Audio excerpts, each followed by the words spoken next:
Welcome everybody to the Mormon Newscast. It is November 24th, 2025. Folks, we're glad you're here. That's right. Folks, we're glad you're here. RFM is joining us from location. He'll be our correspondent for the night.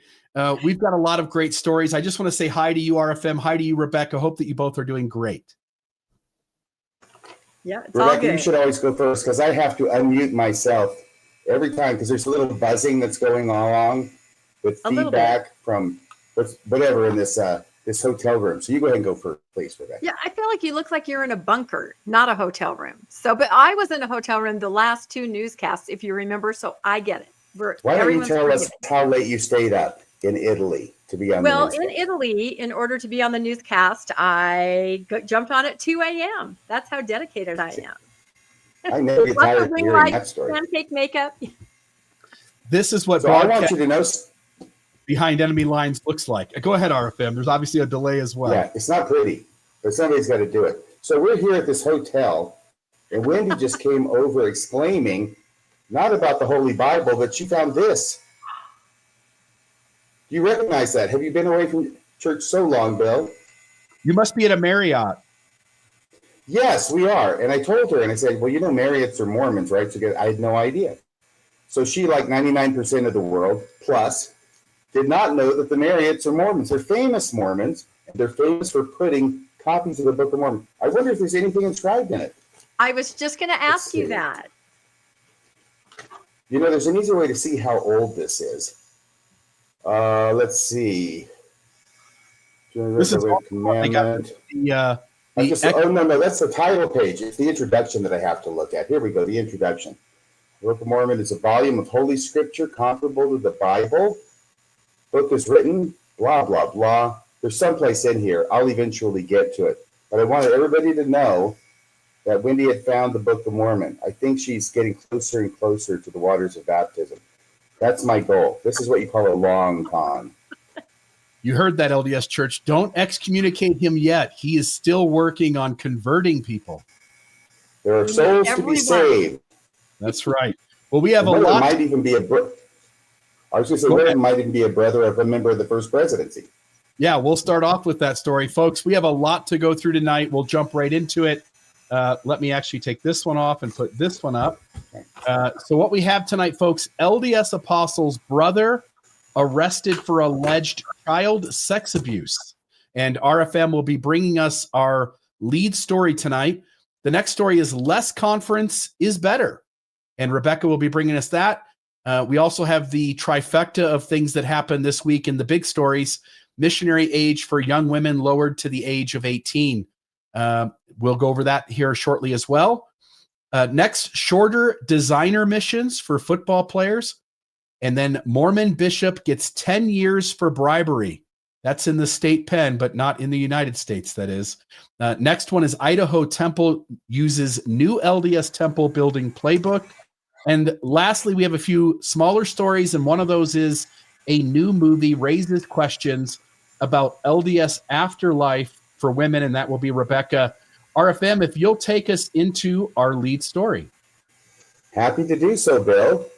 Well, this is the news story that everybody's talking about, except anybody in the major media, apparently, at least so far. I went into the studio yesterday. By the way, it's Monday evening. I'm in Austin, Texas, so I spent the day traveling. But I did go in yesterday and also had some people look at things today, and it doesn't appear that this has been picked up yet. Have you found anything, Rebecca or Bill? Not a thing, No. and I've been looking all the time. Yeah, nothing. Okay. Well, this is the individual, Todd Christofferson, brother of D. Todd, who turned himself in apparently last Thursday. Today's Monday, Thursday, Friday, Saturday. That's 4 days ago. Still nothing in the media. But he turned himself in on a warrant, and the warrant has to do with child sex abuse allegations. Apparently, there are two alleged victims here who may have come forward making disclosures after some period of time. So these may have happened some time ago. That is not exactly. And one of the reasons for that is that I've got a friend of mine who is an attorney in Salt Lake City who did get me the jail roster for Wade Christofferson, but it really doesn't have a whole lot of information on it. And the reason why is because, as I suspect, this is an interstate detainer. And what that means is that Utah is holding him right now on the warrant from another state. We're not sure what that state is, but I'm guessing Illinois or Ohio, since those are prior residences of Wade Christofferson, as I understand it. So those charges are filed, I would believe, in whatever state it is. And so I don't know. I don't know anybody in Ohio or Illinois or what county it would be in to go access those. But can I ask a question about what you just said? Yes, please do. So when someone turns themselves in, this is what you're describing. They know they're going to turn themselves in. Like someone didn't come and beat his door down. He knew he was going to report. Is that what I'm understanding? Well, what I've read really is from the floodlit report.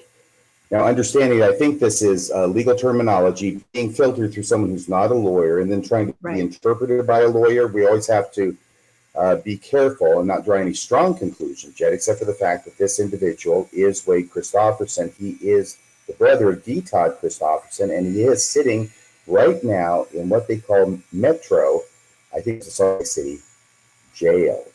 So he's being held, by the way, just so everybody knows, if what I think is correct, and I think it's plain on its face, that this is what is happening. He's not charged with a crime in Utah. I don't think he's charged with a crime federally. I don't know that. That would be very unusual. Generally, these kinds of charges are done on the state level, unless there's something like where state lines are crossed, something like that would naturally bring in the feds. But this is probably from another state. Anyway, he has got to be extradited now. So it's a detainer hold. That he is being detained. He's being held on this detainer from another state. For whatever reason, nothing that I've seen either here or in the jail roster ends up telling us what the state is that is requesting him. So there's the requesting state. They've got a warrant. Then it gets shipped over here. He gets arrested. And it sounds to me from what I read, though I could be wrong, but yeah, he was advised of it and arrangements were made for him to turn himself in on that warrant rather than have the cops come in to his house or wherever they might find him. So that happened on Thursday. I'm kind of surprised that he hasn't seen a judge yet. I would think that he probably has seen the judge yet, though I don't know what necessarily happened as a result of that. That would be to set bail generally, to ask if he's going to waive extradition. And I don't mean to get too detailed, but I know there's a number of questions that you have for me, Rebecca, and maybe being a little bit detailed at the beginning will help answer some of those questions in a few minutes. What this means is that there's a charge in another state. You'll get arrested sometimes in a different state, especially in a case like this where I'm betting the disclosures are decades old. And he had lived in another state before. So it's not necessarily a case of fleeing actively, but moving. So I'm guessing that Utah's his residence, which would make sense, but the charge is filed in Ohio. Let's say it's Ohio. It might be Illinois. But they don't have any jurisdiction over him, but they can get a federal detainer, okay? Which means that Utah, or whatever state they find in it, has the authority to pick him up, but they don't have authority to transfer him back to the requesting state. There has to be some legal proceedings that go on in Utah, and those are the extradition hearings. Now, in an extradition hearing, the issue is very, very limited. It's not about whether you did the crime. It's not about whether you're guilty. It has nothing to do with that. Because once again, Utah, it's not their case.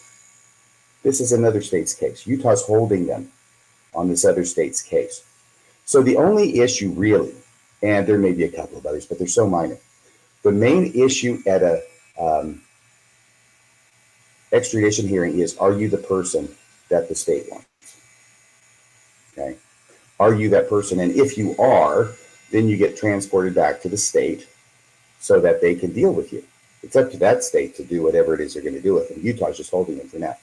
Now, because the issues are so limited and narrow in an extradition hearing, 99 times out of 100, the person who is arrested, in this case Wade, would just waive extradition.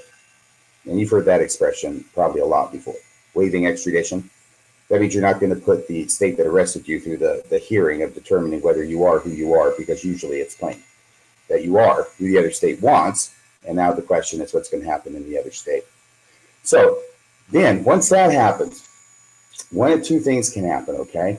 The bottom line is Wade has to go back to the state that wants him. And the question is whether he's going to do it in custody or out of custody. Generally, a person is done in custody. In other words, they stay in custody until the other state, the requesting state, sends their people out. They have to send their people out. Utah doesn't take him then. No. If it's Illinois or Ohio, they want him, they got to come get him and take him back. So if he's still in custody, usually what the judge will do is set it out a couple weeks and see what the heck's going on. Sometimes states are interested in coming and getting a person who's been arrested on their warrant. Sometimes they're not so interested. I expect they would be interested in this case. Not all the time, though. So after 2 weeks, if the state hasn't come and gotten him, the judge will say, okay, well, we'll give him 1 more week. And then if they don't hear from him, eventually they're going to spring him, because the state that's requesting him has to show that they want him. You can't hold a guy forever on a stupid extradition hold. But the other way is that a person can bail out if a judge allows them that opportunity. And I expect that would be asked for here. And maybe granted, probably granted, to bail out and then to have a deadline by which you promise to the judge that you will go and turn yourself in the state and county that wants you. And if you don't do it, then you lose your bail and you're in more trouble and you're not going to get that chance again. But my clients have done that before, and that's a much better way to do it than just sitting in custody and have a good care of it. So I expect that will happen. But right now, I don't think we have anything else to report on this, except for maybe reading the Floodlit article, which was updated, but today, was it updated today? When I read it most recently, which I think was yesterday, I think it had been updated once, but that wasn't, it was November 21st, it was updated. Hey, Bill, that is so small on my screen, and I apologize. I've got a bit of a smaller screen this time. Maybe if someone else wants to read it. Yep. I'm feeling like Rebecca here. Yeah, no, you do sound like me. No, and I know that Floodlit, after their initial report of the arrest, they've just been gathering data from victims. Mm-hmm. So a lot of this will be about that. And I've been talking to some of the victims too. So that's what a lot of this will be, is the information, because now it's out publicly and people are coming forward and providing Floodlit with information, pictures, that's kind of how it works. I can at least take. Let me see if I can do the. Go ahead. I can probably do the first part here. Let me try the first part since I made it just a little bit bigger. Thank you, Bill. So Wade S. Christofferson, this is from Floodlit. Born in 1953. Was a Mormon church member in Ohio, Illinois, and Utah. So that's why I came up with those 2 states, right? Booked into the Salt Lake County Jail on November 20th, 2025, pending criminal charges related to allegations of child sexual abuse of multiple children. Brother of Mormon apostle Todd Christofferson, LDS First Presidency member. Now, once again, I think that what's going on is charges have been filed just in a different state, and that's why we don't have them yet. I don't know that he's awaiting the filing of charges, but it could be. We'll see. So then there's a number of things there. I would plan on skipping these. They're kind of faint to me. When I say that, I mean all the things with little icons next to them on the left.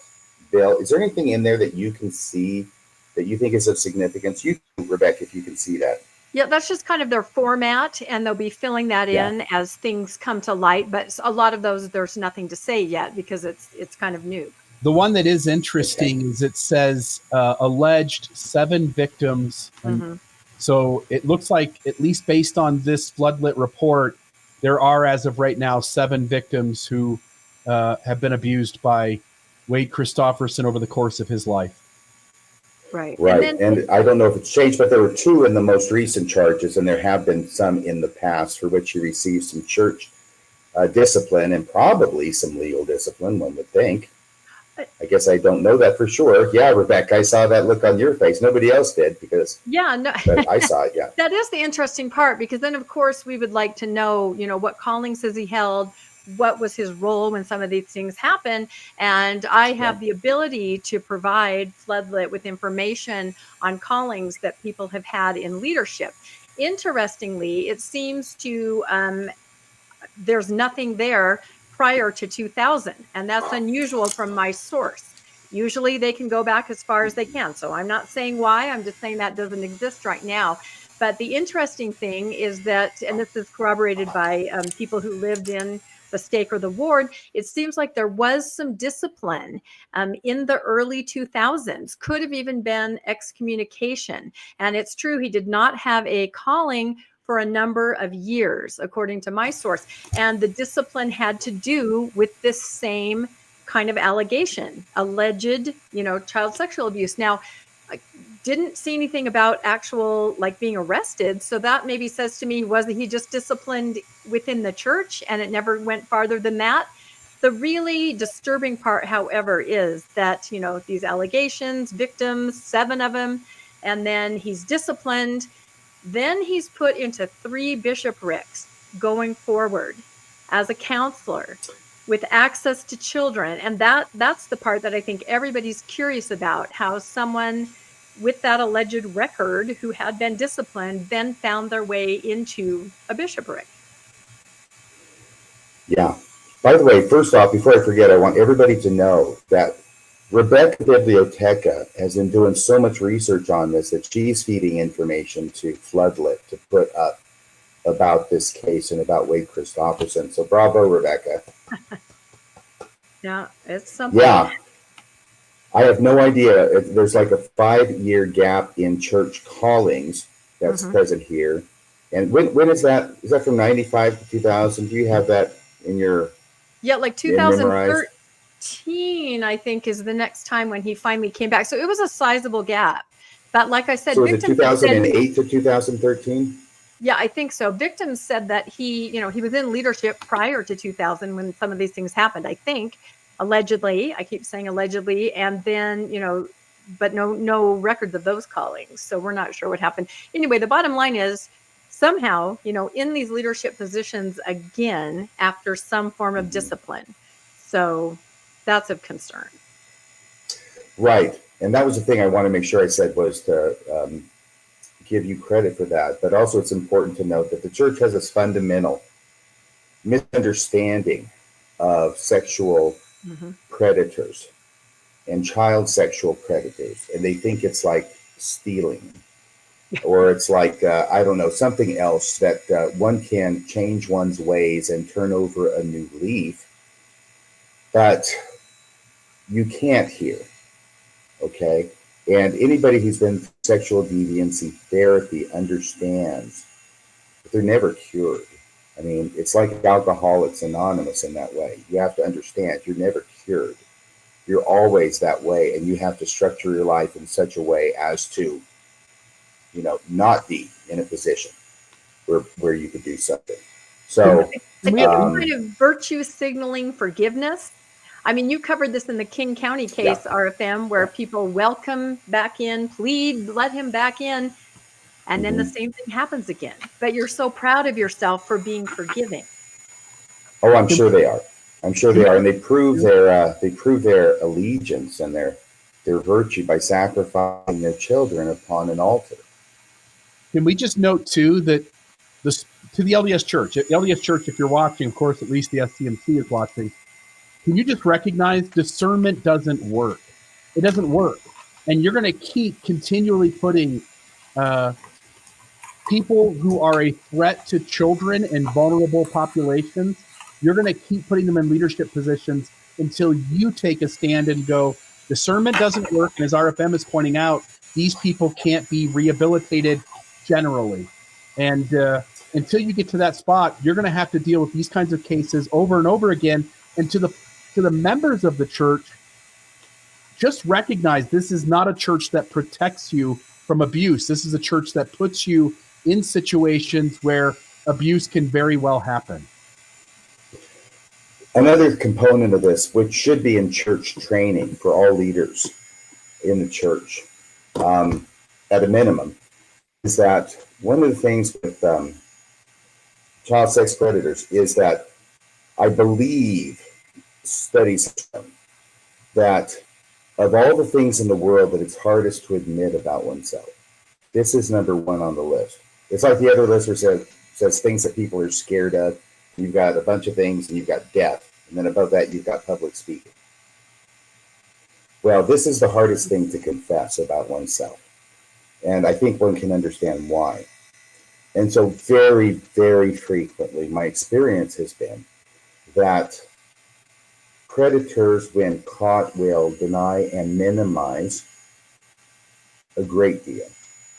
And they'll have excuses for things, which anybody who's familiar with sexual predator activity would not believe for a second, but which takes in people who are not. And that includes the cuddling games and the tickling games and the whoops, my hand slipped games and all these kinds of things, right?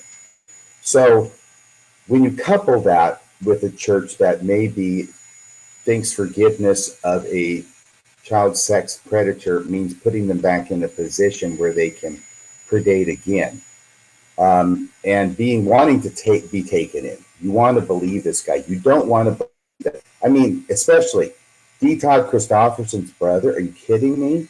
No, he would never do that. So that makes people like bishops and stake presidents more inclined to believe him than they might otherwise be. But apparently there's some discipline, so somebody must have believed him.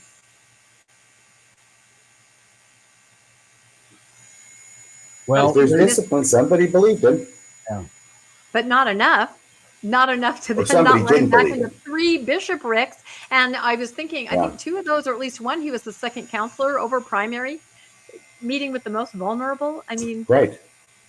Yeah, second counselor in the bishopric, as you reminded me. Yeah. And I was once. That was the apex of my climb in Mormon leadership, was being second counselor in the bishopric in a podunk ward. Oh my gosh. That was a good time. So, but the thing is that when you're the second counselor, that's the counselor who's over the primary kids. Mm-hmm. And I can't even remember what the second it's been so long.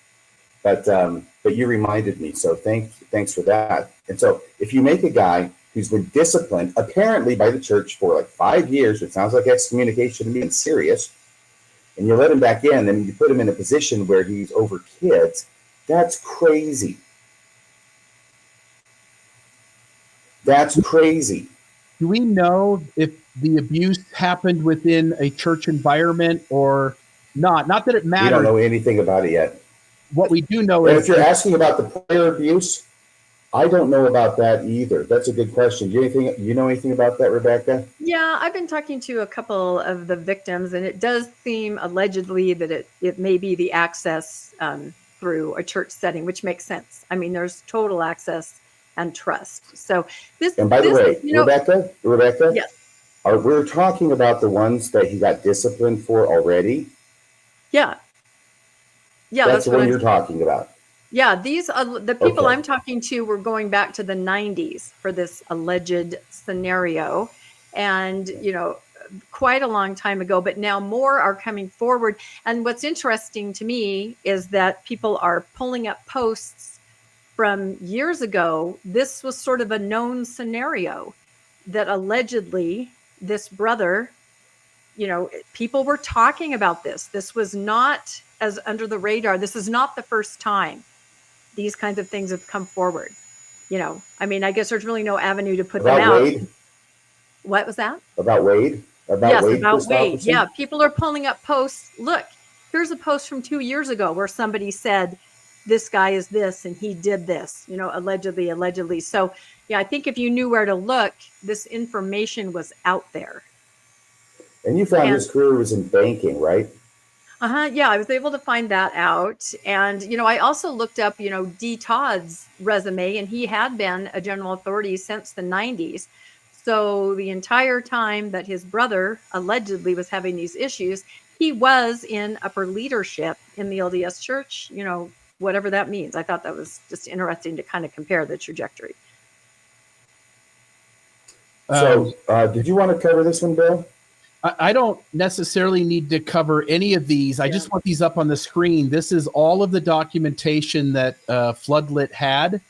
And so this was another screenshot of a section on their website where they talk about the callings that he held. Mhm. 2006 to Wow. 2011, second counselor in the bishopric, Columbus. So he's in the Columbus, Ohio stake. So that is going to be sort of the Mhm. center of Ohio. That's the capital of Mhm. Ohio, Columbus. Young single adult, second ward, Columbus, Ohio stake. It says it there. 2016, 2019, first counselor in a bishopric. Two different bishoprics, Dublin First Ward, Columbus, Ohio stake, Columbus, Ohio North stake. 2019 to 23, ward clerk. 23 to 25, second counselor in a stake Sunday school presidency. So he's in a Sunday school presidency, right? Like his job is to meet with teachers and oversee students. Again, it's right now, November 2025. yeah, was in a Sunday school presidency until the modern moment. And again, we know how the church works. Stake Sunday school presidency comes into a ward once or twice a year, 3 times a year. But they're there to make sure that the kids are getting the interaction from the teachers and are getting something from the gospel. So there's plenty of opportunities for that kind of person to have interactions with children, for sure. Easy as pie. Hmm. So Yeah. it does look like, from what Floodlit is assembling, it's maybe excommunication no earlier than 1995, but it looks like he's back in action by 2006 with that second counselor in the bishopric calling. His first calling after being disciplined for child molestation is to make him over the kids in the bishopric. Good How plan. well does discernment work in a church where this man, allegedly, if he did this, he serves as a second counselor in a bishopric, then he's a first counselor in a bishopric, then he's the ward clerk, then he's a counselor in a stake Sunday school presidency. All of those callings, by the way, counselors in the bishopric, one of them is always assigned to oversee parts of the youth program. So this guy, from 2006 to the modern moment, practically had access to children. Unfettered Yes, access. and what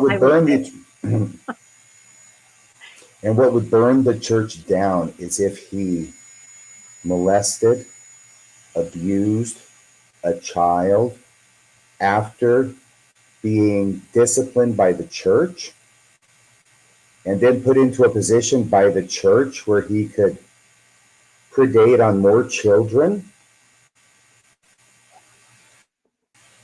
And by the way, we don't know that that's the allegation. But by this time next week, we should. Maybe by Friday. Who knows? As soon as it happens, I know one thing. Rebecca will be dropping a TikTok about it, won't you? In the middle of the night. I did get up at 1 o'clock in the morning and make I came across, I have a partner in crime. That's Ron Jorgensen. And he's always up late like I am. And we both stumbled across this in the middle of the night. And we started quickly taking screenshots and looking up where he lives and taking, recordings of videos, because we thought things might disappear because this has happened to everybody before. So we tried to document as we went along, just to document. You suffer for your art, Rebecca. I kind of do. That's why I need so many ring lights. I'm up so late.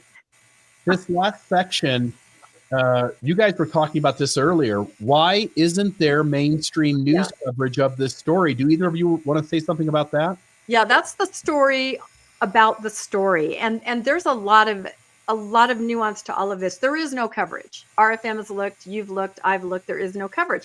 And I've been making a lot of posts about this. Why is there no coverage? And I will tell you, the places that I post, I have faithful people that like to, kind of get back at me and, talk to me. So I kind of have some questions that they have been asking, because people don't believe this for a number of reasons. You mean Mormons? Don't believe it. Yes, faithful Mormons. They don't believe it because they're not seeing it in the mainstream media. So one thing they say this could never happen. Yes, the because brother of somebody famous and good could never turn against God. Exactly. And that's why it's so shocking. So one thing I hear over and over is an apostle's brother is not news. Of course, they're not going to cover it. Even if there's something to this, it's not news. I disagree. Todd Christofferson has another brother. His name is Tom Christofferson. If you Google that name, he's constantly in the news. And the church sees him as a positive thing to talk about as far as a brother of Todd Christofferson. He's the one that left his same-sex marriage, rejoined the church, wrote a book. You know, it's very, very positive news for the LDS church. Wade, not positive news in these allegations. So they will talk about a brother. So yes, a brother is relevant. And I asked myself, if this were like the governor's brother, I feel like this would be covered. It would just simply be covered as to say this is happening right now. So I do think somebody as notable as D. Todd Christofferson, something happening to his brother, would typically be covered. Another thing they say is the news doesn't report on alleged CSA. That is not true. I found a KSL article from just 3 weeks ago. Same scenario. A man simply accused on suspicion of alleged CSA. They did a whole write-up about him, every single thing about it, right? He's not related to an apostle. So I disagree with that assessment too. Some people say it's not actually his brother. It's someone else named Wade S. Christofferson. Not true at all. There are videos online of the family together. There are pictures from the victims of him. It is the brother of D. Todd Christofferson. Somebody also say it's a false story. He was not arrested. And you can speak to that, RFM. You can show, you yourself can go to the Salt Lake County Jail, you know, where you look somebody up and you can see that he was, in fact, you can even see what bed he's in, I think, in the cell blocks. So, but these are just some ways people, I think, just cognitive dissonance that you can't accept it. They may be trying to draw a line between turning himself in and being arrested. That could be it too. That could be it. Yep. By the way, it's on the screen. It's on the screen right now. This is the bottom section of Floodlit. This is the data from Salt Lake County, where he's incarcerated. So it's real, folks. Let's just say that. And you can draw your own conclusions as to why it has not been mentioned in the media. And as we go on tonight, we're going to tell you what was mentioned in the media. I'm a conspiracy theorist, but I kind of think I might be right this time. All right. Said every conspiracy theorist ever. I know. Very good. I have a tinfoil hat right over here. Was that rapid fire thing you did? Was that all the questions that you had that you were going to ask me? No, they weren't questions for you. They were questions that faithful people who read my posting throw at me. They say, well, how do you know it's his brother? Well, how do you know that he really this? Well, and I just think I just answered all of those. They're very clear-cut answers to all of them. Hard to hear for some, but they're there. I don't know. Maybe it's not his brother. I mean, there could be another Wade S. Christofferson with the same spelling. I don't know. It's possible. No, I have a video that KSL put out of the 5 brothers supporting Tom Christofferson and all talking about their wonderful life growing up. Took a screenshot of Wade's face with the name Wade, brother of D. Todd. Then I have a picture from one of the victims of Wade in the 90s. It is the same man.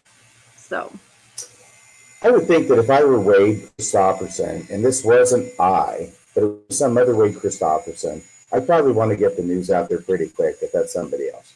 Oh, and the church would want to get that news out. This is not his brother, right? That would be the first thing, I think. Isn't it interesting how Mormons have all of these thought-stopping techniques that are allow them to get away from the problem? What if, maybe, have faith someday in this situation, maybe it's not him. Well, it's almost certainly him.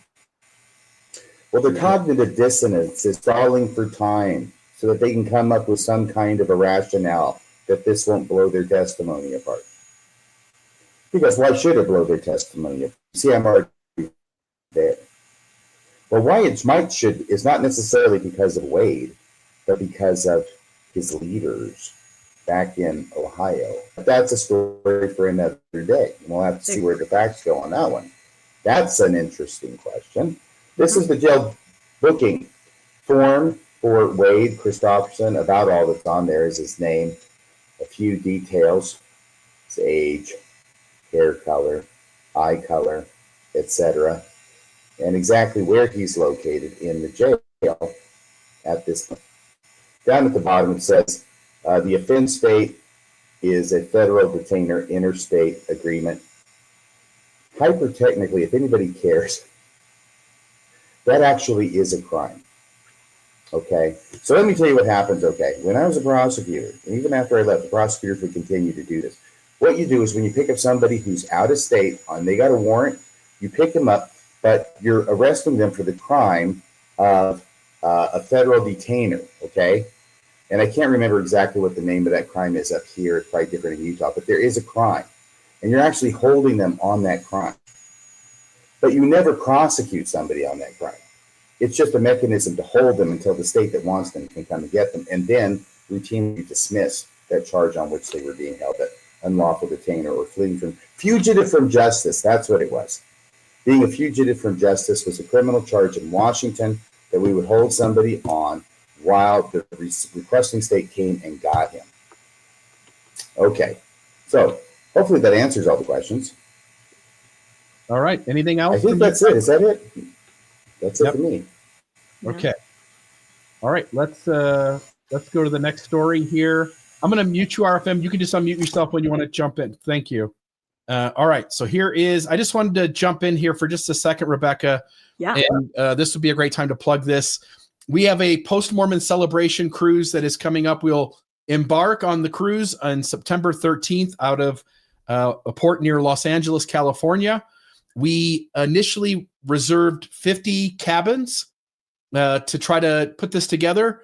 We've only been announcing this for a week, and we've already got 26 of the cabins sold, and there is like another 50 people who have requested quotes. And so if you were talking about going on this, you're going to want to get that quote and finalize that down payment for this, or you're going to miss out because these are going to sell pretty quick. We've gone 1 week and already sold half of this group cruise out. So I'll just note the links will be in the live chat as soon as I get done talking about this and Rebecca's sharing her story. I'll put the links for this in the live chat where you can go on to the travel site and get a quote for the cruise. I'll also note that you can go to either mormondiscussions.org or mormondiscussionpodcast.org.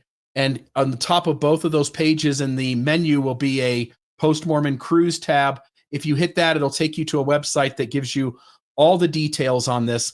Some folks have noted that the quote, it's as low as $670 per person, but that is based on double occupancy in a cabin. So if you were planning to go and you were just going to go by yourself, you'll end up paying somewhere in the neighborhood of $1,300 or $1,400 for the least expensive cabin. If you get one with a window or one with a balcony, it'll be even more. So one of the things that we did this week is we set up a Facebook event page, and it's also called the Post-Mormon Celebration Cruise, but it says the pre-registration page, and you're seeing it on the screen right now. If you go there, this is a place where you and other folks who want to go on the cruise but were planning to just go by yourself, if you're needing to save costs or wanting to save costs, you can coordinate you're going with other people. Sorry, RFM. Other people who, other people who also are looking for someone else to go with. We're not going to help you arrange that at all. We don't want the liability of that, but you're welcome to work out in conversations there to try to find somebody that you're moderately compatible with, that you would enjoy the cruise with, and work that out there. And then I'll just note too, again, here's the website, Mormon Discussions, mormondiscussionpodcast.org. And at the very top there, you'll see that tab that's in blue, Post-Mormon Cruise. That will have all the details there. And so anything you guys want to say about the cruise before I turn it over to you, Rebecca, and let you go into the next story? Can you still hear the background sound? I took out the earbuds. You still hear it? It's worse? It's just bad. Just mute yourself. Sorry. Ooh, I've always wanted to say that, and now I have an excuse. I just couldn't believe that it had sold out so fast. Yeah. When we checked with the person who's helping us arrange all this travel, by the way, she's fantastic. If anyone has any questions, she will talk to you and explain it all. And she said over half in, less than a week. I could not believe it. It's really exciting. Yeah. And there's a small chance that we can get more cabins, but we can't do that as of right now. So folks, if you want to go on this, you don't want to miss out. You're going to want to get this done in the next week or so. Yeah. I don't see them going much further beyond that.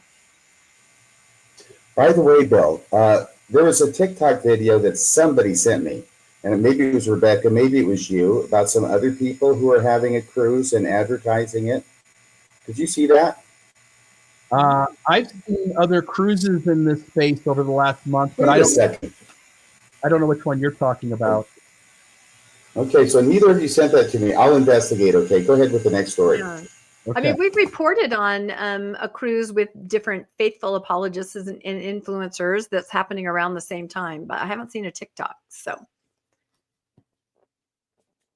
All right, Rebecca, your story. all right, I'm up. Here we go. I always like to put up pictures of cats, but in this case, it's relevant. So, this sort of piggybacks off the story that RFM covered that we're all talking about with Wade Christofferson. So, as we mentioned before, there's no news reporting about it. We can't find anything.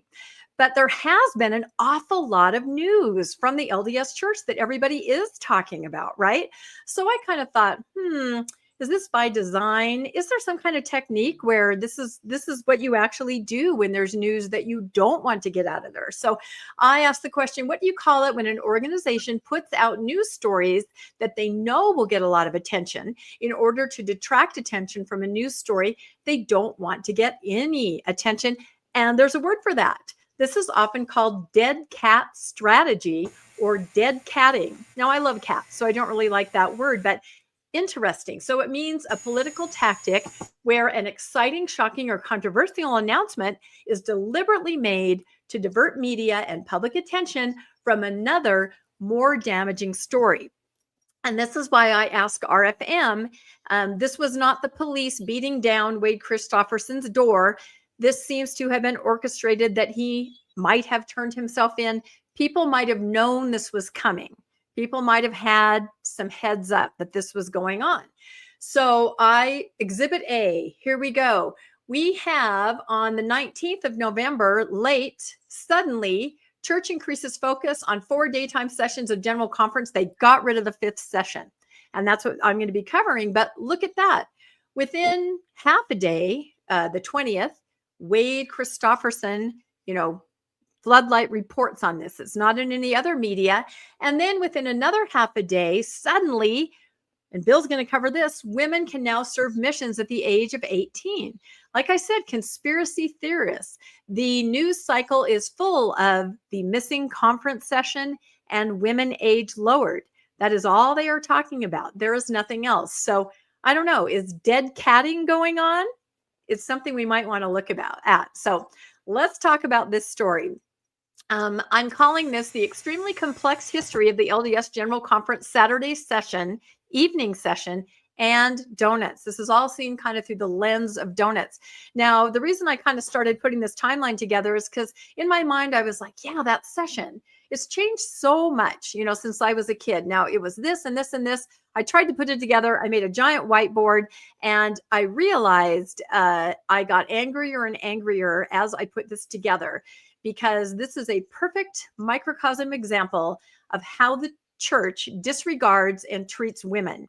I don't think too much has made me madder than putting this whole timeline together of this 5th session and what it was. So the reason it's through the lens of donuts is because, do you want to read this quickly, Bill? Do you remember when President Nelson said this about the priesthood session, which was the 5th session for a long time? We'll get into that.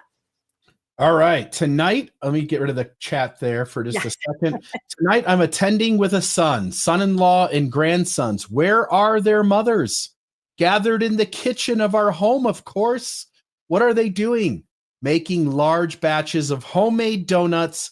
And when we return home, we will feast on those donuts. While we enjoy them, these mothers, sisters, daughters will listen intently as each of us speak things that we learned here tonight. By the way, do they gather after the women's session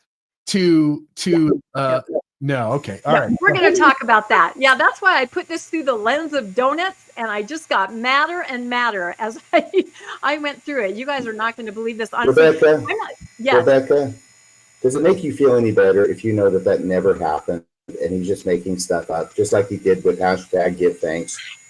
I don't know. I feel like maybe he did insist that happened. And I feel that once he said that, other priesthood holders insisted that. Oh, other people may have done it, but he never did. No, that never happened with his wife. I No, don't know. didn't happen.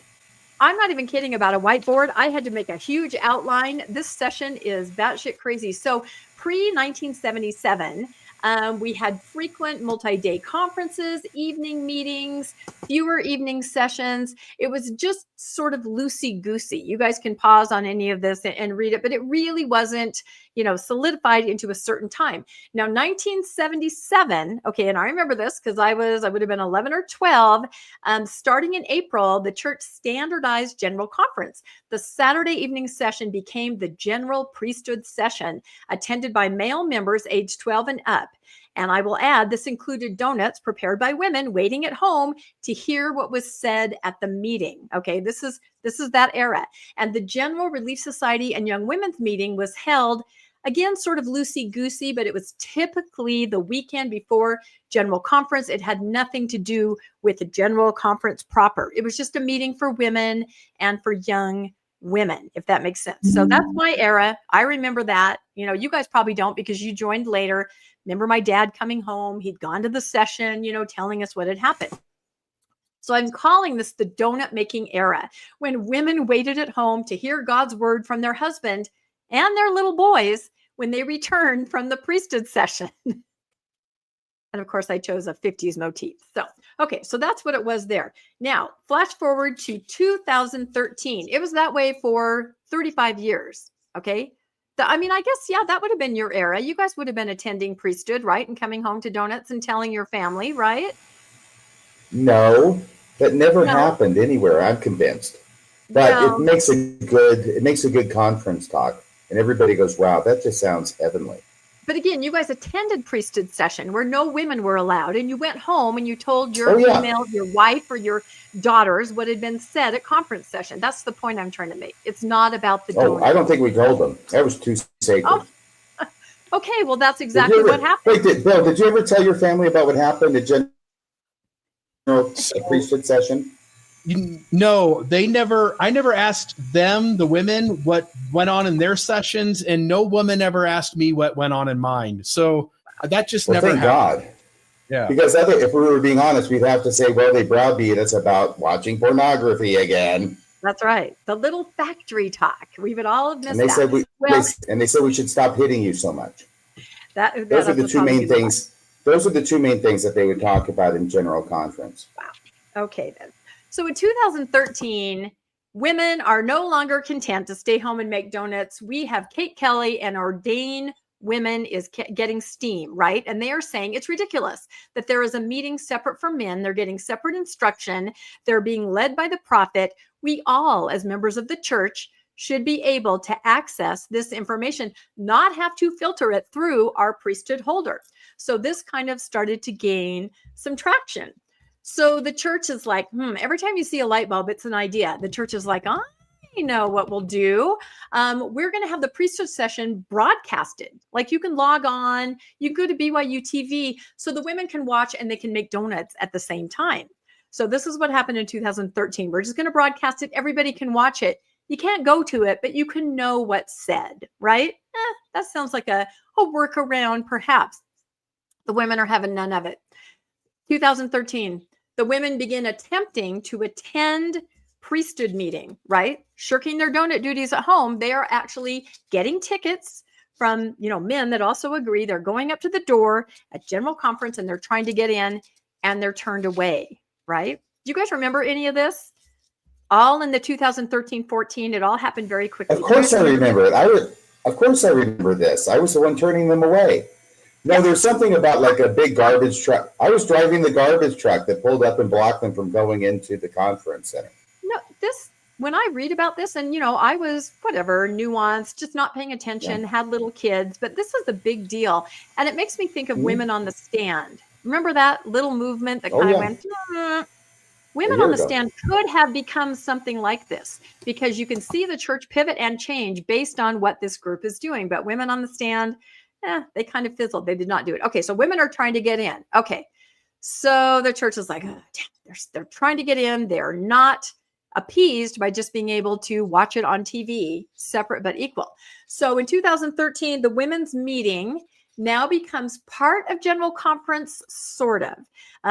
It says in November of 2013, the First Presidency announced that a semi-annual General Women's Session, which is now going to be part of General Conference, but not on that weekend, right? It's still the weekend before. It will replace General Relief Society and General Young Women's Meeting. So they create one big group meeting, which is held for the first time on March 29th, 2014.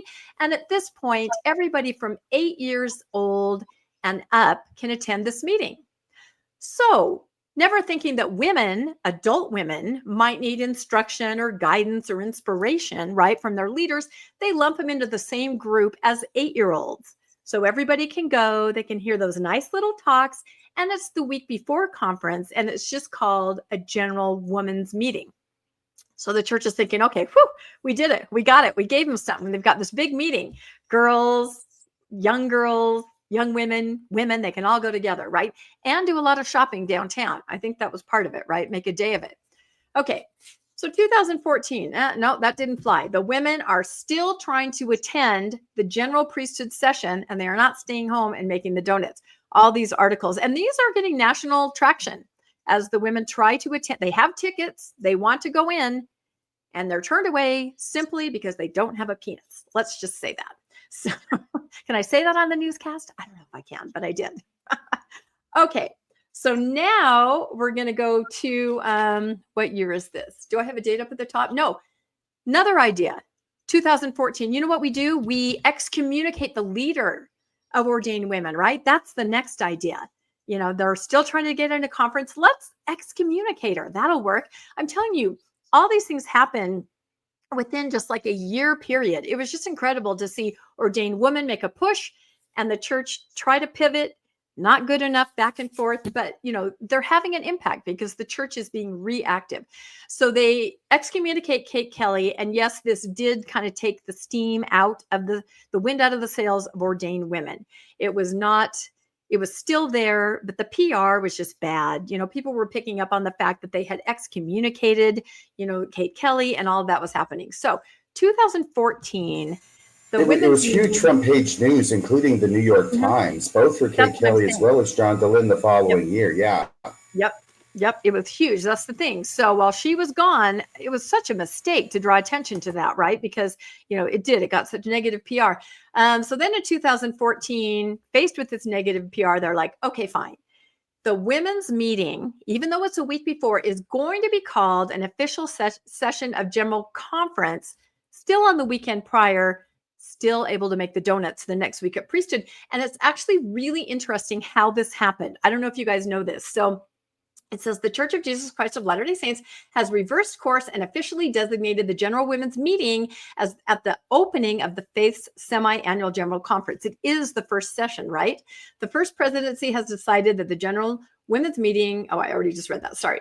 But what's interesting, here's what happened. This comes after an edited video of a prayer recording during the conference's October session. During the opening prayer of the priesthood session, Elder Bruce A. Carbon of the 70 referred to the meeting as the fourth session, meaning that he counted that first session as the first session. It was not officially designated as the first session.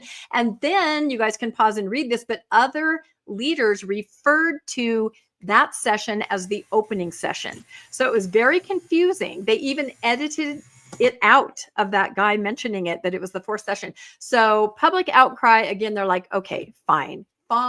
You know, it's just become a comedy of errors. Those women, they can have a meeting, but no way can they have a session.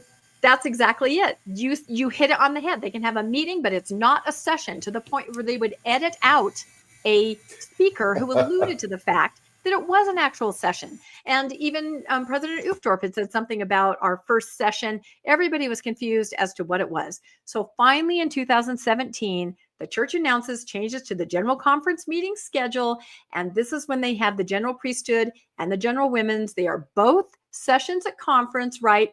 And they're going to alternate. So April conference is the General Priesthood session. The donuts are waiting at home. October conference is the General Women's session. And there is nothing waiting at home. So at least they made it into the big show, into the big weekend, right? Okay. So then that goes on for a couple years. And then it's June of 2021. You guys probably remember this. This is fairly recent.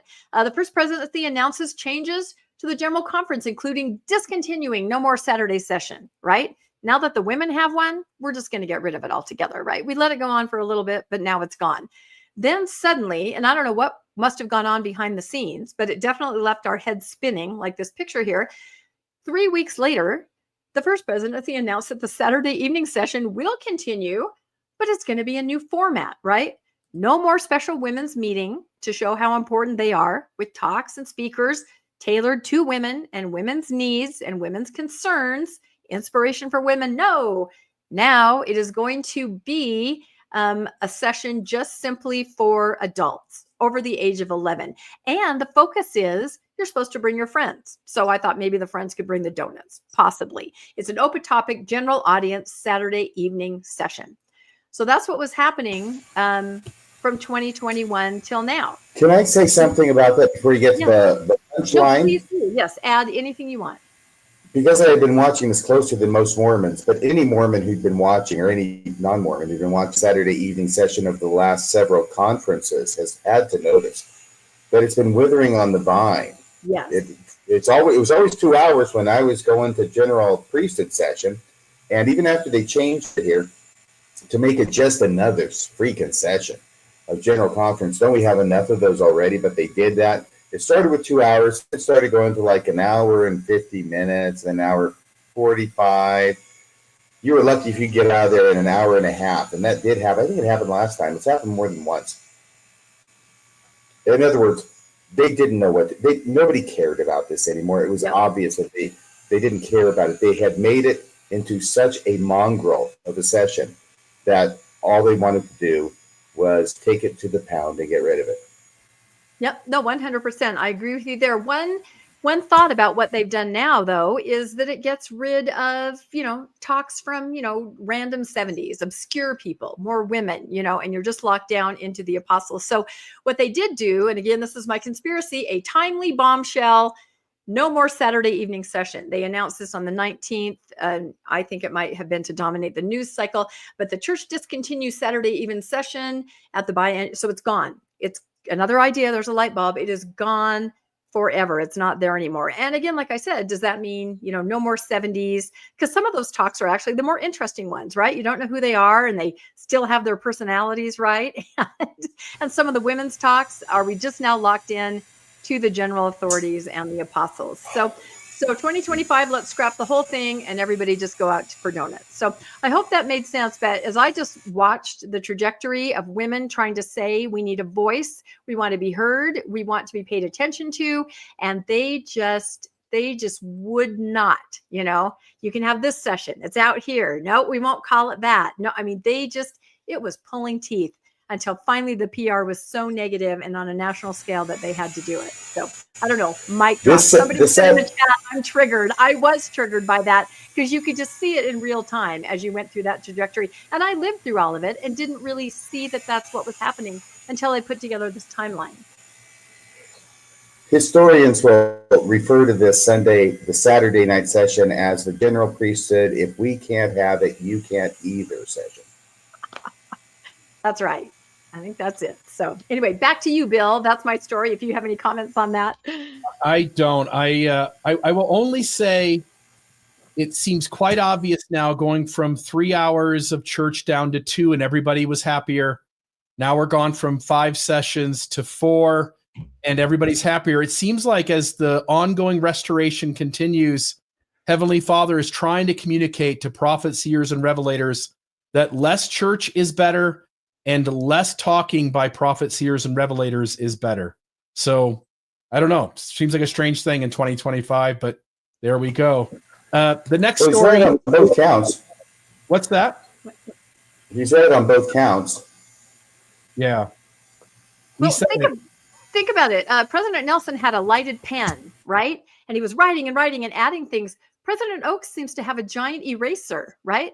Let's take away the age from women. Let's take away temple building. Let's take away a conference session. Let's perhaps take away the ban on the word Mormon. I think he has a giant eraser. I think he probably recognizes that less church is a better thing for everyone. And he probably was bored out of his mind his entire life and had better things to do. And so maybe he's doing us all a favor. He could have been. And that's probably the nicest thing a woman has ever said to him, Rebecca. That he has a big eraser. Oh yeah, but I will say this: I did get a tip from somebody somehow to talk about taking things away. An insider in the church. You know those rumors about 1 hour church? The 30th of this month is supposed to be the announcement. I'm putting it out there. It was a church insider. That would be the biggest takeaway of all. 1 hour church. I don't think it's going to happen. I'm not a doomsday prophetess, but somebody told me that. Well, they've been running the programs. Yeah, they've been running the pilot program. Yeah, yep, they have. Yep. And wouldn't that be incredible? The good news is in 1 hour, there would be less child sex abuse in the church because there'd be less time to do it. That's it. All right. Here's the next story. This is that other announcement that Rebecca was talking about. The church announced that young women can now serve missions at age 18, the same age young men have had for more than a decade. Leaders framed it as a move to give young women more options and flexibility, but it also marks a pretty big shift in how the church is shaping the missionary pipeline. Anyone who grew up in Mormonism knows this changes the rhythm of a lot of families, a lot of expectations, and the timing of when young women step into adult church life. And I'll just break in here and say, we had this narrative where young women, were only supposed to go on missions if they couldn't find a spouse. So when they got to be 24, 25, 26, 27 years old, even when I joined the church back in 1996, I saw those instances happen where a young woman, and I'm not saying this to be offensive. I'm saying this is the way the church approached it, but it was sort of like, oh, you're 25, you're an old maid, go on a mission, see if that changes anything about your life. And so these sisters would go. Well, today, this week, with them changing this to 18, it sort of feels like that whole narrative is gone. And it really is encouragement for both men and women who feel prompted to go to serve a mission. Boys, it being mandatory. Women, at least not yet, have they said it's mandatory, but it feels like we're getting to the point where we just tell both boys and girls that it is a obligation. I'm saying boys and girls because they're 18 and under as they're making that decision to go when they're 18. So the timing raises questions, though. One possibility is that the church is trying to slow the steady loss of young women who drift away after high school. Sending them out at 18 gets them woven into the system earlier, often before they hit the big identity questions that lead so many to step back. And we all know now that there are actually less active women in the church than there is active men. First time, I think, in the entire church's history. And so we are seeing women walk away in greater numbers than the men. I'll also note here, another possibility is that this is about numbers. Everybody keeps pointing to this church is in decline. The church keeps saying it's growing faster than ever. It's having the best growth ever. And one way you can distort the numbers to keep the critics off of you is to create a pocket of more missionaries. And this does just that. So have the missionary numbers been flattening in spite of the faith's own claims, as lowering the age for women could give the stats a bump that helps the church maintain the image of steady growth, even if the long-term trend is moving the other way. It doesn't stop that at some point there's going to have to be accountability about the data. But what it does is it allows them to kick this can down the street another half generation or so. Either way, this change fits a familiar pattern. The church tells the story in spiritual terms, but there are practical realities in the background: declining retention, shrinking youth engagement, pressure to keep missionary numbers high, all matter here. So the real story may be that the church is adjusting the gears to hold on to more young women while also keeping the public numbers looking strong. Your guys' thoughts? I would add one more reason to that. We all know what President Oaks is saying over and over: get married, don't wait, have babies. Now you're going to have 20-year-old kids coming back from the mission. Perhaps they even got engaged on their mission. I had a roommate that did that back in the day. And we're having marriages at age 20 and we're having kids by age 22. locked in, locked down. There's no way out after that. And I kind of sort of thought they might be doing something with mission ages, because they've been pushing temple attendance for 18-year-olds. Did you know that you can go to the temple? They've been putting videos out like that as soon as you graduate. So that's also locking everybody in. But, you know, I have such a problem with this for so many reasons, but I've seen this with the boys. Their senior year is hijacked now. They can get their mission call in the middle of their senior year. It's not about dances and homecoming and prom, maybe trying to figure out what college you're going to, applying for a scholarship, looking for a first job, internship. No, it's mission prep. It's putting in your paperwork. It hijacks your senior year.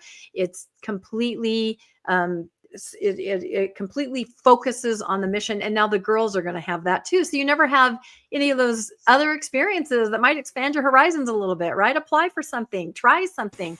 You're going right into the mission, and then marriage, and then babies, and you're locked in. So sorry. Mormonism does not want any minds expanded. Thank you very much, Rebecca. Yeah. Anything else from you guys on that story? Otherwise, as the church is lowering the age for the sister missionaries, it also seems to be lowering the time served on a mission for its athletes. Rebecca. I am so vindicated by this story, and I do have one video in here. It's my own video. I'm putting myself on. So you guys know how often we've been talking about this on the newscast. We sort of discovered Ryder Lyons saying he was going on a 1-year mission. People are like, no, he didn't. We're like, yes, he did. We went through, I looked at all the different, I found out that his brother had served less time, that Brock Harris, I put all this together. It was on the newscast. Let me see. I'm going to prove it. Ah, there it is. See, months ago. And finally, the Tribune's talking about it, because nobody, again, I don't know why people don't believe me. They're like, no, that's not right. I'm like, okay, maybe you'll believe it if it's actually in the Tribune. But yes, football players especially are sort of crafting their own mission. And the reason I draw attention to this is not to say shame on you. I say congratulations. And I hope that others will follow this example. A music scholarship, an internship, an academic scholarship. Do what works for you. Be brave enough to do that. And I hope that these football players are setting that trend. So here's my little short on Ryder Lyons. If you want to play this really quick. It's just like a minute long. Yeah. Big news in sports. 5-star quarterback Ryder Lyons, BYU recruit, has received his mission call. We've been reporting on him before because he announced he was going on a mission, but it wasn't really clear that it was a 2-year mission. And in fact, looks like it's going to be more of a 1-year mission. He opened his call, and of course, when he read it, it said expected to serve up to 2 years, like it typically says in a mission call. But this isn't going to be the case for Ryder. He is going to Orlando, Florida, Spanish speaking. This is a perfect mission for a BYU quarterback. Tons of LDS population, wealthy LDS. It's going to be really awesome for him. The weather's great. It's not more of a third world scenario. He's going to be golden. People are weighing in on the idea, though, that he's graduating December 2025, starting BYU spring season 2027.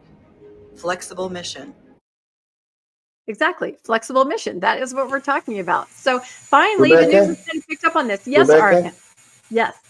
Did you do something to your voice in that TikTok No, I had a video? cold.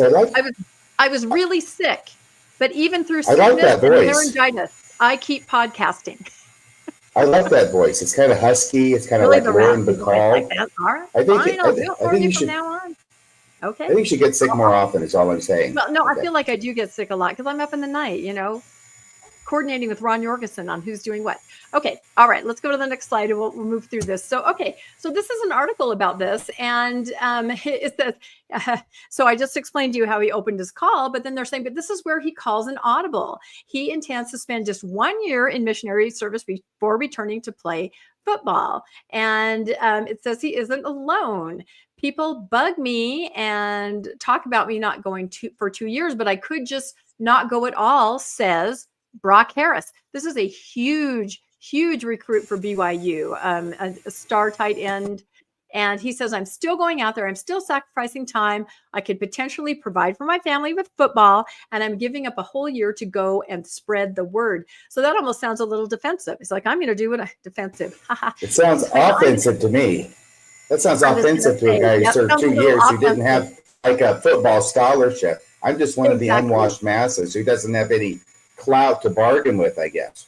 But you know what? That's what I'm saying. Cannon fodder. These guys are in a position to do this and take a stand. And that's why I think it's awesome. And I hope somebody will go, you know what? Gosh darn it. I have a trumpet scholarship. That is just as important as this football scholarship. I am coming home a year early. Or a flute scholarship or something like, you get what I'm saying. So the article goes on to say, please do not ask your mission president to release you earlier than your assigned release date, says the church's website, right?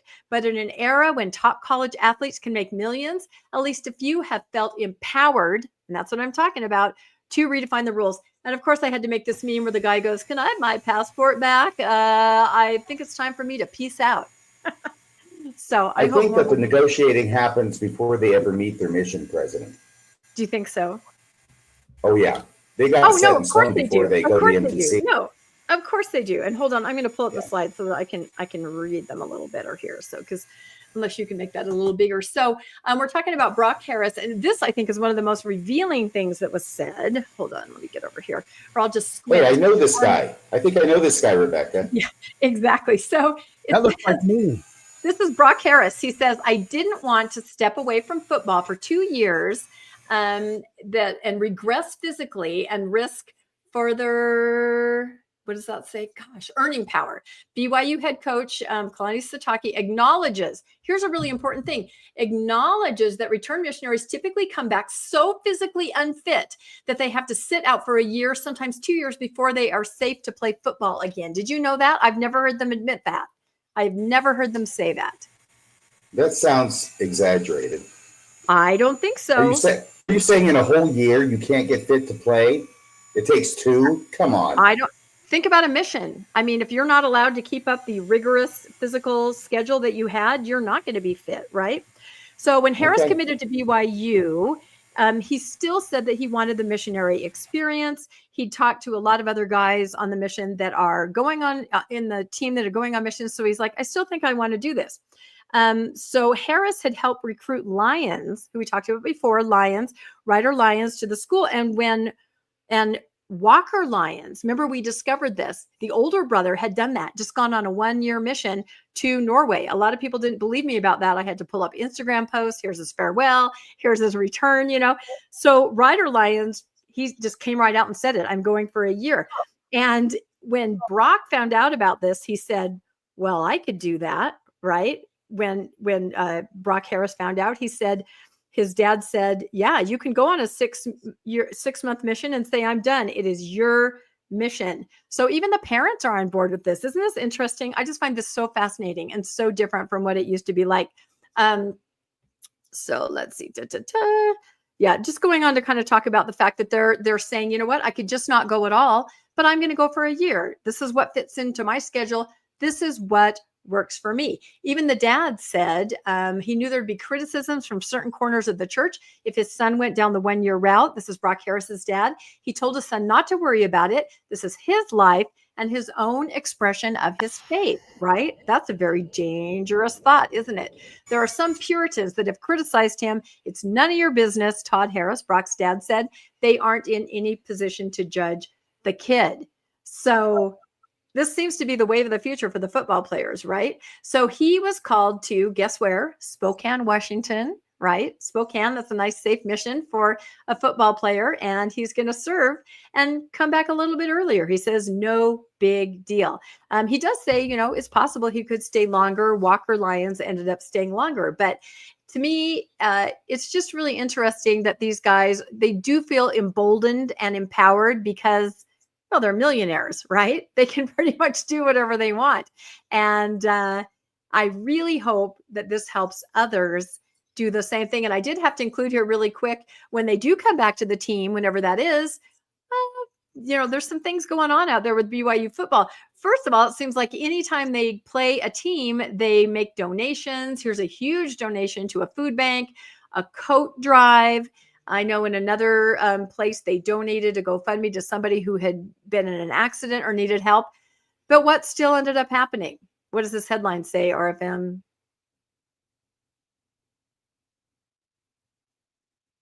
He can't talk. The chant, the F the Mormons chant, despite all the food donation, despite a coat drive, they still did F the Mormons, and they had to apologize afterwards. So it's just happening everywhere. All right. I think that finishes mine. Any final thoughts on missionaries and football players? And who knows what's going to happen in the future? One-year missions.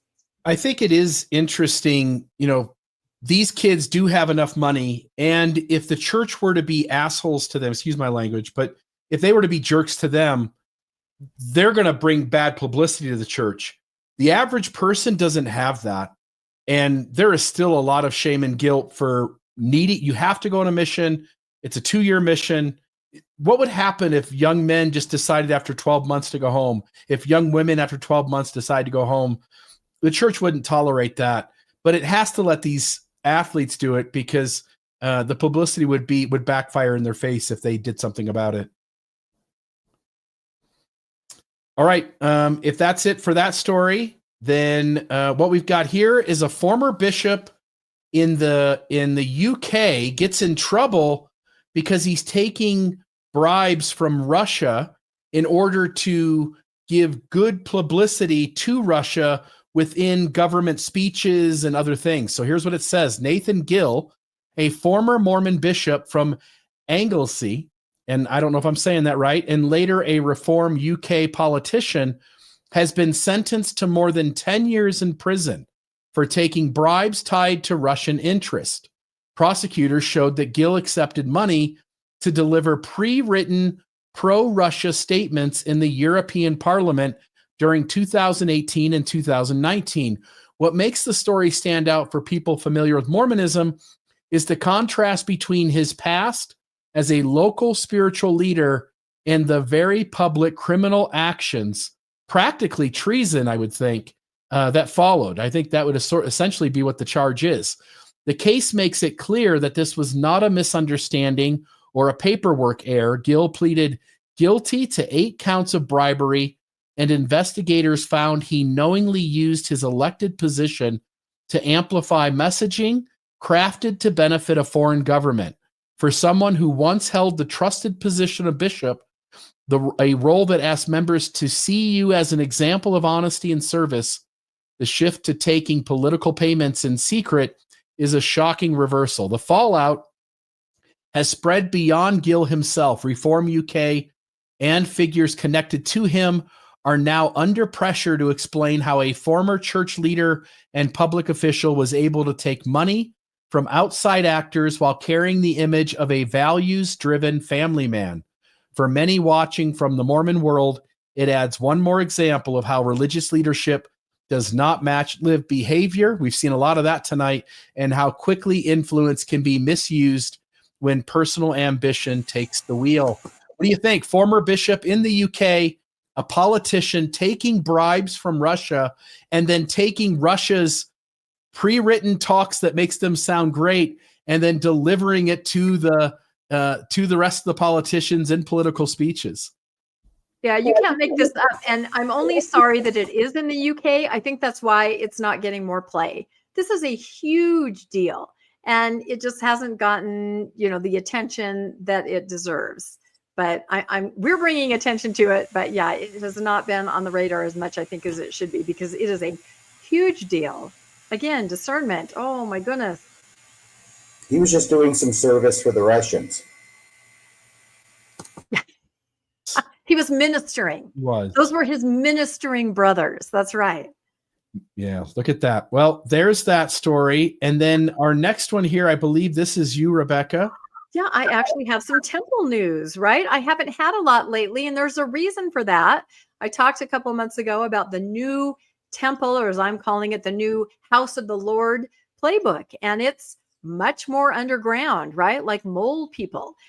There's not a lot of announcements. There's not people sending me emails that are sent out to stakes. It's very low key. Like Russia, right? It's very underground is kind of where they've all gone. So I did get some information about the Coeur d'Alene, Idaho temple.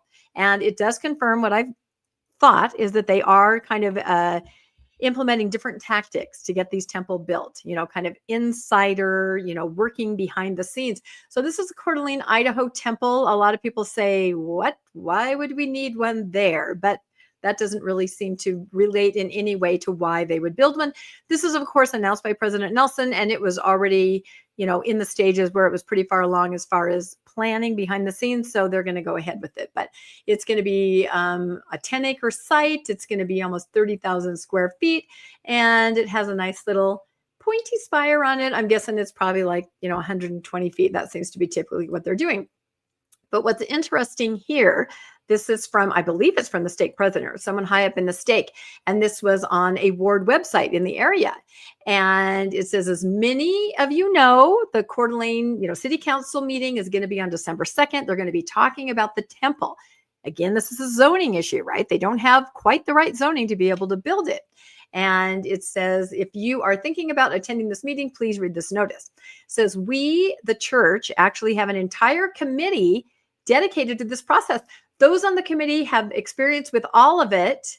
Now, I want to make it clear that the Coeur d'Alene, Idaho location and rendering was announced just maybe like 3 weeks ago. They say, we have been part of this committee for the last 10 months. Okay. So they're all working on it, right? Kind of underground, behind the scenes. Please trust the process. Now, here's what I believe they have learned from Fairview. We are not asking that hundreds of members show up and give public comment. In fact, that could work against us. I feel like they might have gotten that idea from Fairview, possibly. Yeah. If it turns into a testimony meeting about temples, it could hurt us. I wonder where they got that. I'm going to say Lone Peak, Lone Mountain. I'm going to say Fairview, right? This is a land use issue. We have members ready to comment specifically about land use, right? And then they're requesting that, your comments be brief and focused on that. I really think they learned their lesson from Fairview and Lone Mountain and some of the others where the members got up and were crying and ranting and raving about the temple. It just didn't do, it didn't further their cause. Yes, Arf, I kind of like this, but he has to raise his hand. Do you guys? I'm just trying to throw a shoulder in there and get in edgewise if I can. But this does bespeak a certain degree of fakeness and scriptedness. We found members already to make comments specifically about land use. And those comments, I'm sure, were provided to them on behalf or by the committee. Yeah, no, I'm sure so. Because look, they're going to talk about why the land is better used for a religious facility rather than 100 plus condos. Because right now it is zoned, as we'll see in the next slide, for condos, and they need it to be zoned so that they can build a temple, right? Why they again would announce a temple in an area where they're going to have to go through all this, I think they're just pretty confident that they can do it. So, but you're right, RFM, it's, it's very crafted and scripted. I think in those other towns, they just thought, oh, our testimonies will shine through. It did not have that impact. It kind of freaked out the councils, when they saw the number of people. It was a little, what word can I use? Culty. So now they're trying not to appear that way. So this is way too small, but it's basically saying, yes, it is zoned for urban townhomes, and they want it to be rezoned to religious assembly. And so they are going to, go in there with their scripted comments, and they've been working for 10 months on this committee to get this all put together. And they're going to try to convince them that it's better to have a religious building that does not pay any taxes than 100 townhomes, right? And I've heard from some people in the area that they really feel the city council thinks it's just a church that we're talking about. People don't know, right? They can't fathom what a temple is. So and it gives you some steps of things you can do. You can email, you can write. But my favorite thing here is it literally tells them to continue to pray. And so I made this little meme, little kid is praying. It says, and we ask thee to bless us with the unhindered development and associated municipal approvals of the temple. Amen. Right? So that's specifically what you're supposed to pray for, because, that's the kind of prayer that God wants to hear, right? Not bless my grandma, bless my family, bless the unfortunate, bless the needy in this time of economic turmoil.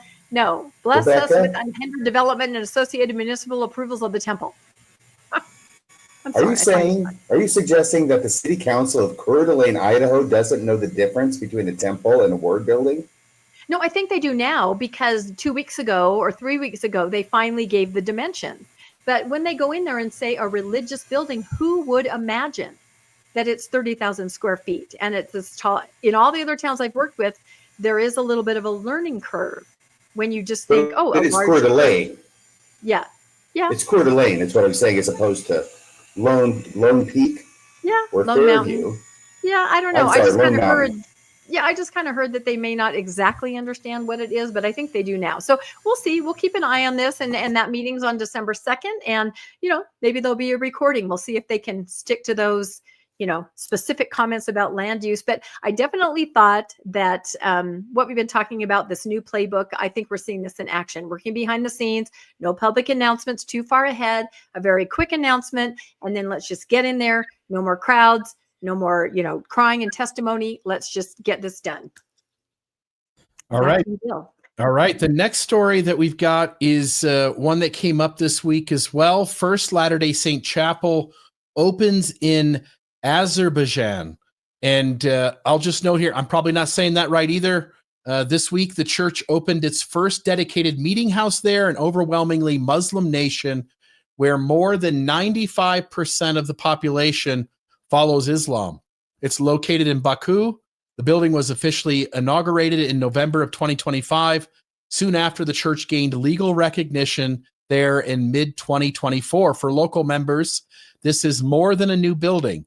It signals that their faith is no longer just visiting, but it's rooted and visible in a place where being a Latter-day Saint required courage and quiet patience. Missionaries serving in countries like this face real risk that go beyond the usual challenges of a foreign mission. They are stepping into a place where Christianity is a tiny minority and where cultural misunderstandings can escalate quickly. Even simple street conversations can draw unwanted attention, and laws around proselytizing can shift depending on who is enforcing them.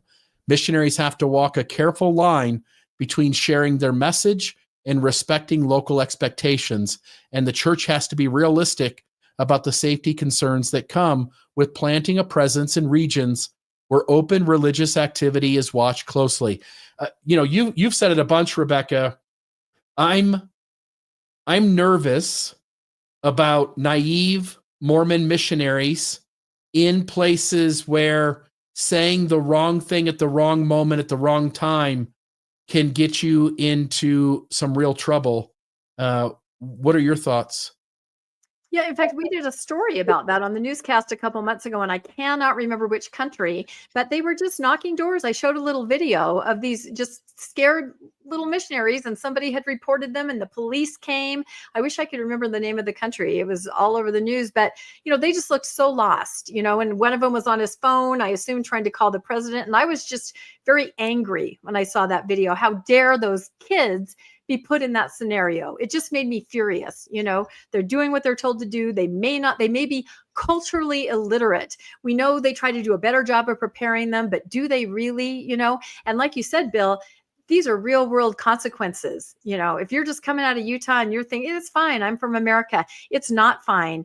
And as they push into these other countries, I thought it was especially telling what you said. It may be fine now with the government now there, but something could change in the blink of an eye and the missionaries could be trapped there. So when I saw the faces, they picked just these cute little, I don't want to say geeky, they were so cute, just smiling there, that I'm just like, oh, these guys, I really hope they're okay. I'm just always so concerned for missionary safety.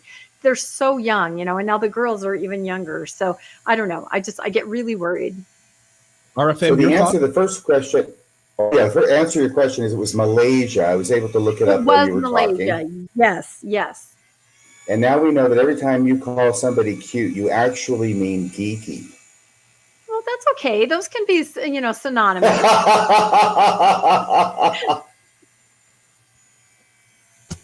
All right. Well, you've got Elder Bednar when he's the one who cut the ribbon for this whole thing, and then he does a meeting there with the local members and hearts them.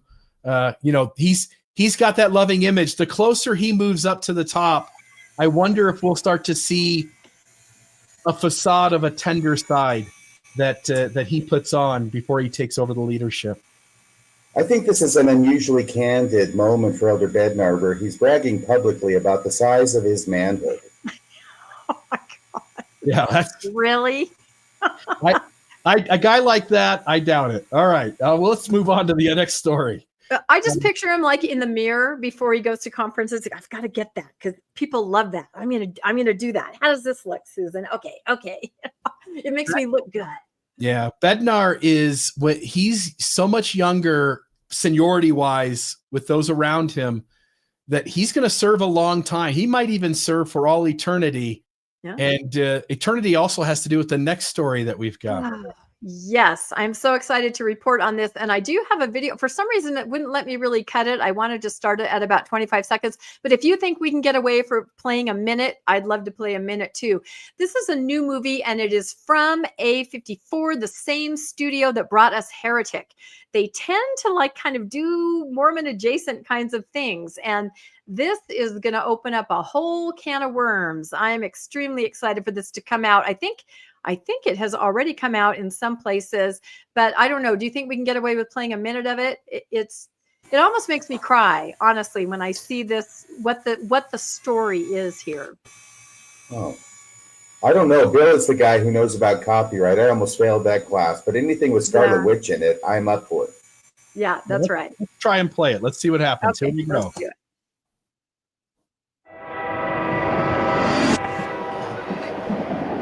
Guess you weren't expecting it. What the hell is going on? We have now reached the junction. Well, I guess the surgery didn't go so well.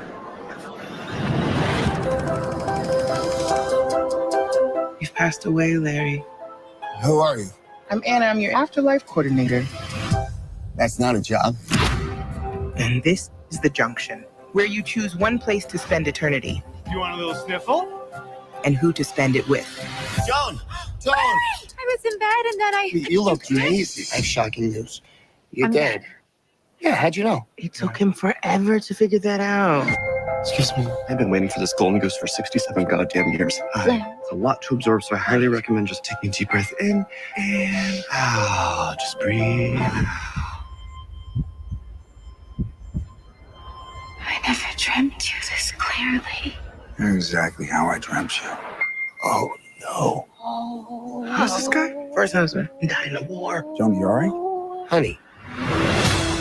Okay, you can stop it there. This is a lot, but don't worry. This movie is gonna break this question right open. She dies, she goes to heaven, there's her husband, she's sealed to him, right? But then who else is there? Her husband who died in the war 67 years earlier. And she has to choose which one. She has to choose, right? And it's kind of a comedy, a romantic comedy. But did you have a comment on this, RFM? I hope she chooses Vision. That's all I want. I want her to choose Vision. That's all you want. All right. By the way, this does evoke memories of Defending Your Life. The Albert Brooks film from 1991. Yep. I thought the same thing. And Bill's probably like, the who, the what? But yeah, if you can go to the next slide. It's a pretty funny movie, Bill. You should watch that one. Defending Your Life. Yeah. So in the afterlife, where souls have 1 week to decide where to spend eternity. If you saw some of those things, like one was the man-free world, right? And you can choose any reality that you want. Joan is faced with the impossible choice between the man she spent her whole life with and her first love, who died young and has waited decades for her arrival, right? Now, if Joan were Joe, she would not have to make that decision. In Mormon heaven, right? If Joe had his wife that he'd lived with for 60 years and his first wife there, Joe would be able to pick both of them, but not Joan. I was so happy to see that Mormon Stories did a 2-part episode on this, where there was a woman who had been widowed. She remarried and was sealed, and she also wanted to be sealed to her first husband who had died. This is what they don't tell you. And I was going to go into a big old thing about it because I've done, you can go to the handbook and look, but they basically just say, it'll all work itself out. Now, a dead woman can be sealed to all of the men that she's ever been married to. Everybody's deceased. And then it says a loving God will work it out after the fact. But just like in life, a woman cannot end up ultimately with more than one man. Just like Joan here in this movie, she has to make a choice. It's different for a man. Now, if a woman is living and she wants to be sealed to a current husband and she has a sealing to a dead husband, she has to get that canceled. Can you imagine? He's up there in the next life going, ding, oh, I'm canceled.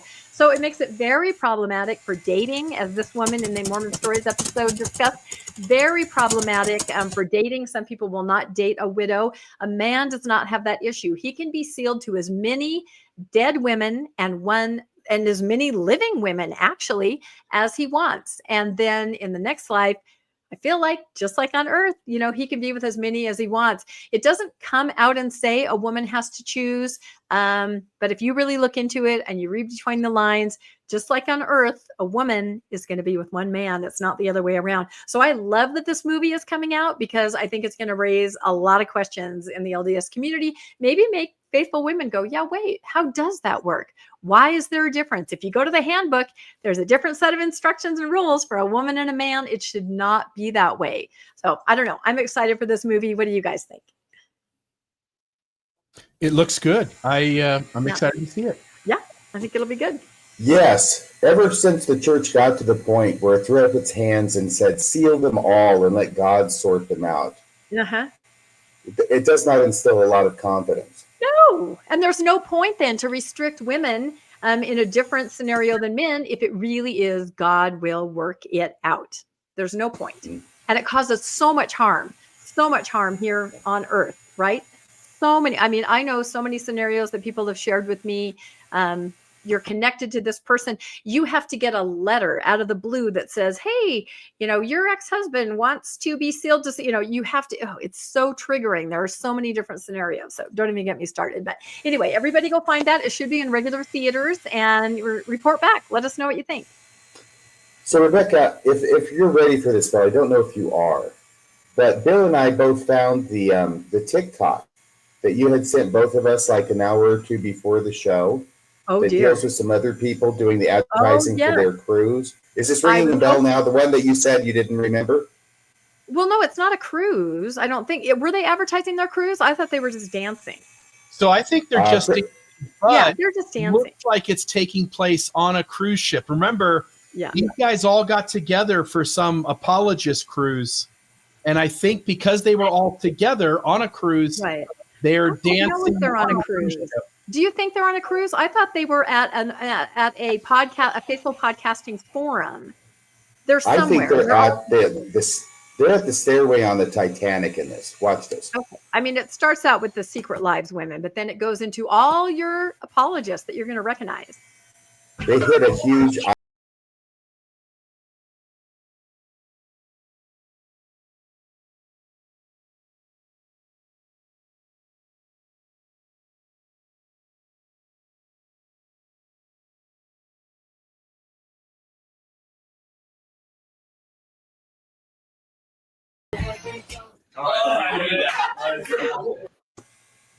What did you think about that, Rebecca? Well, when I first saw it, I thought, they've got some moves. All of us sit here, right? So you don't really see our moves. That's what I thought too. That's exactly what I thought. Yeah. So I feel like on our cruise, if anybody wants to come and see our moves, and see that we actually exist, from here down, come check it out. Yeah, Jocelyn Rappley looks like she's channeling Carmen Miranda a bit. Yeah, she had some really good. Yeah, she did. Cardin though did the whole I'm going to stick my what in the camera, and that was kind of suggestive. I don't know. I wherever they were, he must not have brought a pocket knife with him this time. So I think it might have been a cruise. It definitely looked like some kind. I don't know. I'll have to read the fine print a little closer, but I know they were having some kind of meeting all together. Yeah. Here's what I want to assure everybody. If you book a cruise on our cruise, we'll make sure that none of those people will be on the boat. And if they do, that's what we'll have the daily keel hauling for. But they would totally be invited. Wouldn't that be interesting? Wow. I would invite them if I could keel haul them. Oh, somebody is saying it might be a promo for the cruise next year, because I know that they are going out around the same time we are next year. So maybe that's it. I don't know. Yes. I think they're going earlier. Oh, okay. Yeah, I don't know very much about it. So I had to throw this in because I realized that we won't talk to everybody before Thanksgiving. So I had to say happy Thanksgiving from the Mormon Newscast. And I took the liberty of putting pilgrim hats on you guys and I put a little pilgrim bonnet on myself. So happy You look Thanksgiving. very nice. I like that. By the way, Rebecca, both Bill and I will be speaking to everybody out there before Thanksgiving. Oh, well, of course Again. you guys will. Yeah, I know. Yes. But as far as the newscast, the three of us together, we will not. Ah, So, yes, yeah. the three of us together will not. Yes, thank you for reminding me that you have 1, 2, 3, 4 shows during the week that I do not. Thank you for reminding me of that. Well, happy Thanksgiving, everybody. Gobble, gobble. So we've I got think some. you'd be glad. What's that? I would if I could. I would if I could. I was telling to Rebecca, I was saying, I would think you'd be glad not to have that many No, I shows. would if Oh, I here's could. Rob Lauer. I would if I could. Here's Exactly. Rob So Lauer.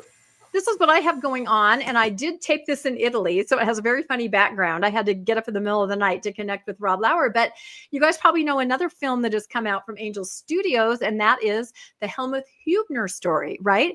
And there's been a lot of chatter about this because it does not depict his excommunication. If you're familiar with the story, he was a youth in, Nazi Germany, and he, got a shortwave radio, and he started making pamphlets using some of the church equipment. And, it was very controversial. He was actually the youngest person ever executed there.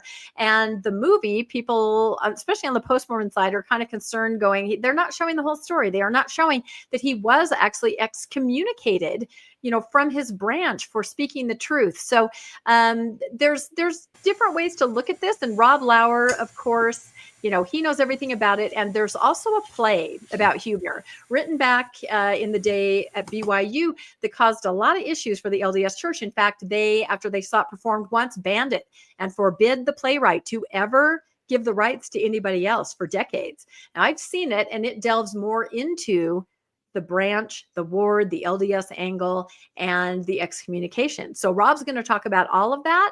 And let's just get to the bottom of the story of Helmut Hubner. It's going to be really good. 6 p.m. Tuesday, Mountain Time. Excellent. Rebecca, for anybody out there who doesn't know, Helmut Hubner was a Mormon.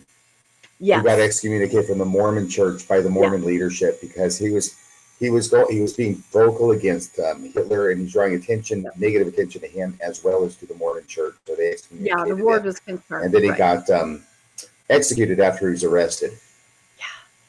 He was very I'm guessing young. he's the youngest. Beheaded. He was beheaded as a 17-year-old. It's a very tragic story.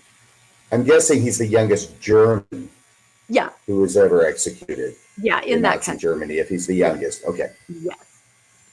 All right. And then I'm sorry, I shouldn't say German. What I mean is somebody's not in one of the concentration camps, because there were a lot of Germans in there too. Yes. All right. So next, just to note, this past Friday, Mormonism After Dark, we were going to go into it tonight, but there's a lot of time spent on these other stories. But Tim Ballard put out a new video, and RFM and I take a look at that and dissect that from Friday night's Mormonism After Dark. So if that interests you, please do check that out. Can I tell you what I loved about that? Because I watched it. I don't always watch those, but I did. I loved how RFM had not seen the Tim Ballard video yet, and you played it, and you got his, unvarnished, completely, off the cuff reaction to it. So it's well worth watching. Love it. Yeah, he's nuts. He's nuts. That's the basic. That's the bottom line. If you don't have time to watch the thing, he's nuts. Okay. But it's also orchestrated. Like, everything about this video is plotted out, and music in the background, collage of things on the wall behind him, and there's just this smirk on his face that shouldn't be there in moments that it just doesn't belong. So anyway, there's that. There's a long line of people who want to wipe that smirk off his face. I'll tell you that. Yeah. So this is the latest Radio Free. I'm sorry. Yes. No, this is the latest Radio Free Mormon. You want me to do this? I know. Polygamy Fallacies went up Saturday night again with Colby Reddish. That is. We're talking once again about chapter 16 this time in the Light on Truth letter, dealing with plural marriage. And we have a lot of fun making fun of the horrible arguments that Austin came up with. The highlight of this is the crappiest chapter in an otherwise really crappy book. And the highlight of this crappy chapter is the quotation where he relies on a quotation in email form from an author named Jonah Barnes in order to support his position. Excellent. Well, I don't know where Jonah stole it, but the odds are that he did. Yeah, almost assuredly. By the way, speaking of Jonah Barnes stealing things, let me just note this, by the way. This comes out tomorrow morning. This is Almost Awakened. And what Teresa and I do is we go into the top 10 tips for those who have left high demand fundamentalist religions, how to navigate those awkward moments at your Thanksgiving dinner. And you've got Christmas coming up too. So I think you'll get plenty of use from this. We go through the top 10 tips. And then after that, we present 5 scenarios. I present to Teresa 5 scenarios. I tell her what Shitty Bill would do. Excuse my language again. What Shitty Bill would do, and then she says what a healthy, responsible, awakened person, how they would handle those situations. And so we go into it. What I love best about this thumbnail is Grandma's in the back there saying a prayer and just looking at like across the room, wishing this whole situation would just come to an end. So there's that. But I have to say, I saw the greatest meme about the holidays. It said, make sure at Thanksgiving that you bring up religion and politics so you can cut down on the number of Christmas presents you have to buy. I thought that was really good. That's a really good point. That's a good point. I don't know about Teresa, but I kind of like Shitty Bill. Okay. Well, Shitty Bill, I tell you what I would do if I was allowed to let my ego roam free. And it's not nice, but she comes in and saves the day and fixes all of those situations. Your huge ego is one of your most attractive qualities. Yeah, I know. Thank you. That's coming from me. Yeah. Thank I'm you. sandwiched between the two. All right. And then speaking about Jonah Barnes and stealing, what do you want to say about Wednesday night, RFM? We've got more stuff on Jonah, and this is not something where we just keep coming back to we had all this stuff. And this is additional argumentation about why it is that it's such a dumbass theory of his that he went and stole from Eldon Watson about how there's 2 Adams and how this somehow manages to solve the Adam God problem with his conclusion, once again stolen, that Brigham never taught the Adam God theory, because when he was talking about Adam as being like father of our spirit, he said, he was actually talking about Elohim. See? It's very simple. Anytime Brigham said something about Adam, and he said a lot of things about Adam over 25 years, and then put it in the temple endowment, it's the lecture at the Vale in the St. George Temple, the only temple operating as for endowments at the time, because it was the first temple in the West. It was opened in 1877. So if you take everything that Brigham Young said about Adam that makes it sound like he's God, and you pretend that he actually was talking about God and not Adam, problem solved. So there you go. And so check. You want to tease the extra little thing that we have? A little bit of criminal history. Did you want to tease that? Well, I'll just say, I said this Friday night, when you did that episode Saturday morning, recording with me as your guest, exposing Jonah Barnes as a thief, you went one direction, and then shortly thereafter, you made me aware that actually there's a whole nother angle to Jonah Barnes as a thief. So you won't want to miss Wednesday's show. We will show the receipts. Jonah Barnes, you're a bad little boy. Oh my goodness. It's not just plagiarism anymore. No. One can be a thief in a multitude of ways. So don't miss Wednesday nights, Mormonism Live at 6 p.m. So there is that. That is the last slide, folks. Please like and subscribe regardless of which channel you're watching this on, and then jump over to the other channel and like and subscribe it there. Folks, in the live chat right now, and I will put it down in the show notes as well. So if you do refresh your browser and go down in the show notes, you'll see the link for the cruise, Post-Mormon Celebration Cruise. We're already halfway sold out, so please do get your cabin ASAP. And there's also the links there for donations. The Mormon Newscast survives on the donations of you, the viewers, the fans, the listeners, the followers. Please, if there's any part of you that enjoys this show and tunes in on a regular basis, please go to one of those 2 links or both and just drop $5 a month, $10 a month. Help us keep the Mormon Newscast alive. Those links are in the live chat right now, and they are down below in the YouTube video as well. Radio Free Mormon, Rebecca Biblioteca, it's been a blast. This has been the Mormon Newscast. We'll see you guys all again next week. Bye-bye.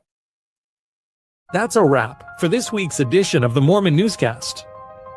We appreciate you tuning in and sharing this time with us. Keep the conversation going and stay informed on all things Mormonism.